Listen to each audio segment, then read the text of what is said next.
Hello दोस्तों, स्वागत है आपका इस नई मास्टर क्लास में। आज हम एक ऐसे टॉपिक को पूरी तरह से डिकोड करने वाले हैं जो हर मेजर कॉम्पिटिटिव एग्जाम की जान है, वेव मैकेनिक्स और इंटरफेरेंस।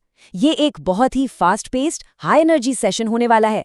हम डायरेक्ट कॉन्सेप्ट्स और सॉलिड थ्योरीज को इतने सिंपल तरीके से समझेंगे कि आपको मजा आ जाएगा।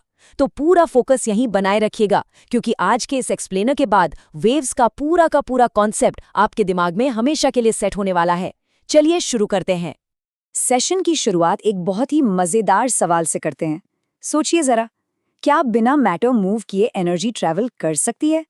मतलब चीज वही की वही रहे और एनर्जी आगे निकल जाए? इसका जवाब है बिल्कुल। और सच कहूं तो यही एक वेव की सबसे बेस्ट डेफिनेशन है।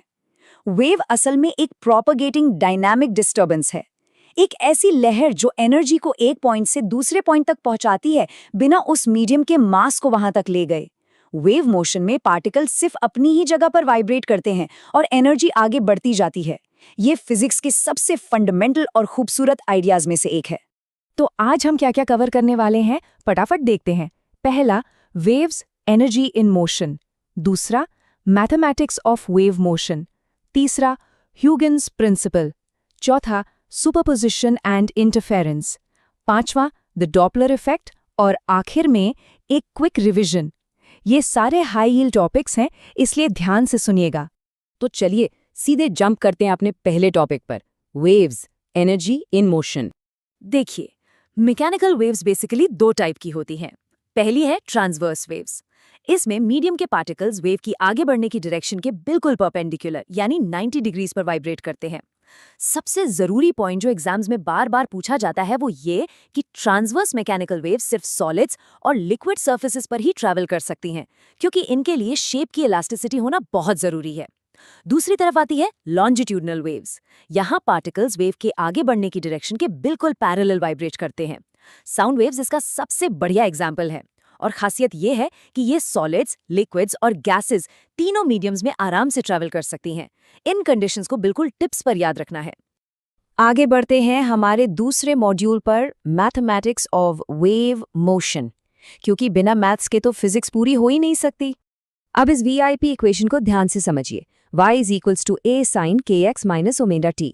ये अकेली इक्वेशन एक सिंपल हार्मोनिक प्रोग्रेसिव वेव के हर एक पार्टिकल की पूरी कुंडली निकाल देती है।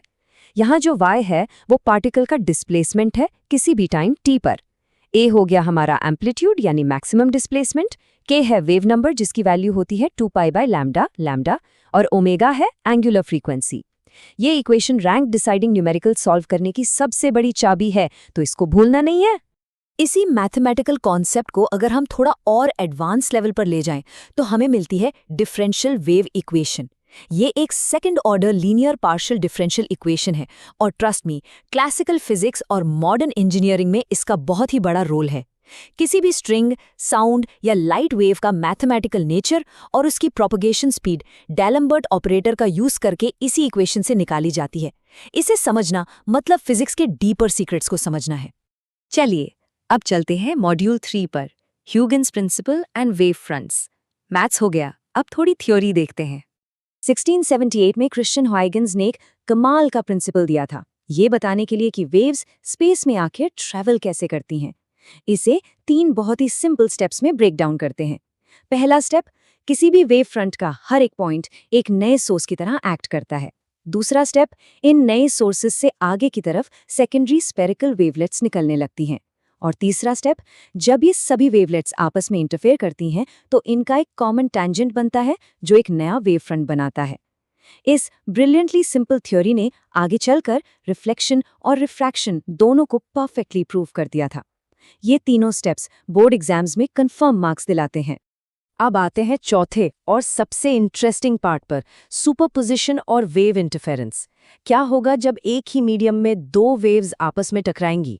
जब 2 या 2 से ज्यादा वेव्स एक ही पॉइंट पर आकर मिलती हैं तो वहां का टोटल या रिजल्टेंट एम्पलीट्यूड उन सभी इंडिविजुअल एम्पलीट्यूड्स का वेक्टर सम होता है। यही बताता है हमारा प्रिंसिपल ऑफ सुपरपोजिशन। इसमें सबसे खास बात पता है क्या है? वेव्स एक्चुअली एक दूसरे से लड़ती या ब्लॉक नहीं करती हैं। उनका अपना इंडिविजुअल फिजिकल एग्जिस्टेंस बिल्कुल अलग रहता है। बस उस पर्टिकुलर मीटिंग पॉइंट पर उनका फील्ड इफेक्ट टेम्परेरीली जुड़ जाता है। और दोस्तों यही सुपरपोजिशन आगे चलकर इंटरफेरेंस बनाता है, जो दो तरह का होता है। पहला है कंस्ट्रक्टिव इंटरफेरेंस, जहां दो वेव्स बिल्कुल इन फेज मिलती हैं, मतलब उनका फेज डिफरेंस पाई का इवन मल्टीपल होता है, जैसे 0, 2 पाई या 4 पाई। यहाँ दोनों के एम्पलीट्यूड्स ऐड हो जाते हैं और एक बहुत स्ट्रॉन्ग वेव बनती है। दूसरा केस है डिस्ट्रक्टिव इंटरफेरेंस का। यहाँ वेव्स आउट ऑफ फेज मिलती हैं, यानी फेज डिफरेंस पाई का ऑड मल्टीपल होता है। यहाँ एक वेव का क्रेस्ट दूसरे के ट्रफ से भिड़ जाता है, एम्पलीट्यूड्स कैंसिल आउट हो जाते हैं और पूरी एनर्जी रीडिस्ट्रीब्यूट हो जाती है। ये straight forward concept direct questions बनकर आता है। Module 5 the Doppler effect. Interference को यहीं छोड़ते हैं और आते हैं एक ऐसे इफेक्ट पर जिसे आपने डेली लाइफ में डेफिनेटली नोटिस किया होगा। 1842 में क्रिस्टियन डॉपलर ने इसे डिस्कवर किया था। जब भी वेव सोर्स और ऑब्जर्वर के बीच रिलेटिव मोशन होता है ना, तो वेव की फ्रीक्वेंसी या पिच चेंज होती हुई लगती है। इसे ही डॉपलर शिफ्ट कहते हैं। इसको एकदम सिंपल तरीके से इमेजिन करिए। एक एम्बुलेंस तेजी से आपकी तरफ आ रही है। जैसे जैसे वो पास आएगी, उसके सायरन की आवाज़ बहुत तेज और श्रिल होती जाएगी, और जैसे ही वो आपको क्रॉस करके आगे निकलेगी, आवाज़ अचानक से डीप और लो पिच्ड हो जाएगी। बस यही डे टू डे एक्सपीरियंस ही डॉपलर इफेक्ट है। और ये इफेक्ट सिर्फ रोड पर एम्बुलेंसेस तक लिमिटेड नहीं है। इसके real world applications literally mind blowing हैं। एस्ट्रोनॉमी को ही ले लीजिए। ये इफेक्ट दूर स्थित गैलेक्सीज का मोशन मेजर करता है। यूनिवर्स एक्सपैंड हो रहा है, ये रेड शिफ्ट और ब्लू शिफ्ट से ही तो पता चलता है। रेडार सिस्टम्स में पुलिस जो रेडार गन्स यूज करती है स्पीडिंग व्हीकल्स पकड़ने के लिए, वो एग्जैक्ट स्पीड इसी डॉपलर शिफ्ट से कैलकुलेट करती है। और इसका सबसे बड़ा और लाइफ सेविंग एप्लीकेशन है मेडिकल फील्ड में डायग्नोस्टिक अल्ट्रासाउंड के रूप में। मेडिकल एप्लीकेशन को थोड़ा और डीपली देखते हैं। मेडिकल अल्ट्रासाउंड एक ऐसी टेक्निक है जिसमें high frequency sound waves use होती हैं। ये नॉन आयनाइजिंग होती हैं, जिसका मतलब है कि ये एक्सरेज की तरह हार्मफुल रेडिएशन नहीं डालती हैं। डॉपलर इफेक्ट का यूज करके डॉक्टर्स बॉडी के अंदर ब्लड फ्लो की स्पीड और हार्ट वाल्व्स के फंक्शन को रियल टाइम में स्क्रीन पर देख सकते हैं। एक छोटा सा ट्रांसड्यूसर साउंड वेव्स को बॉडी में भेजता है, और जो वेव्स अंदर से टकराकर वापस आती हैं, वो डॉपलर शिफ्ट की मदद से इंटरनल ऑर्गन्स की बिल्कुल एग्जैक्ट इमेज बना देती हैं। है ना कमाल की टेक्नोलॉजी। अब वैसे तो अल्ट्रासाउंड बहुत सेफ है और इसका पिछले 20 से भी ज़्यादा सालों का एक्सीलेंट सेफ्टी रिकॉर्ड रहा है।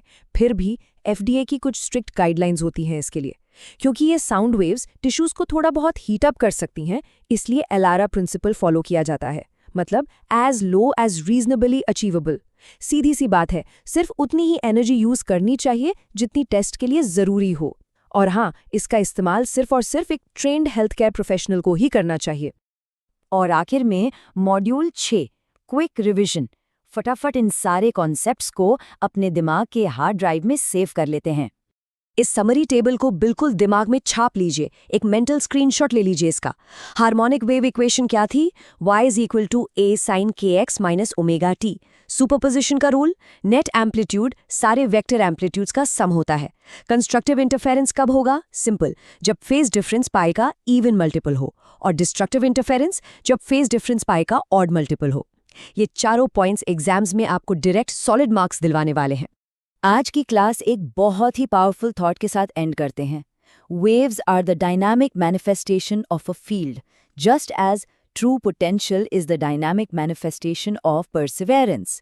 जैसे वेव्स अपनी राह में आने वाली हर रुकावट, हर इंटरफेरेंस के बावजूद आगे बढ़ती रहती हैं, बिल्कुल वैसे ही आपको भी अपनी तैयारी में कंसिस्टेंटली लगातार आगे बढ़ना है। मेहनत रुकनी नहीं चाहिए। मुझे पूरी उम्मीद है कि इस एक्सप्लेनर से आपके कॉन्सेप्ट्स एकदम क्रिस्टल क्लियर हो गए होंगे, क्योंकि याद रखिए, कॉन्सेप्ट्स की क्लैरिटी ही आपको एग्जाम में टॉप करवाती है। अगर आज के इस सेशन ने आपकी प्रिपरेशन में थोड़ी भी मदद की है, तो वीडियो को एक बड़ा सा लाइक ज़रूर दीजिएगा, अपने दोस्तों के साथ शेयर करिएगा, और ऐसे ही premium high energy educational content के लिए SR Academy को सब्सक्राइब करना बिल्कुल मत भूलना। मिलते हैं अगले विशेष विश्लेषण में। कीप स्टडिंग, कीप शाइनिंग और मचाते रहो।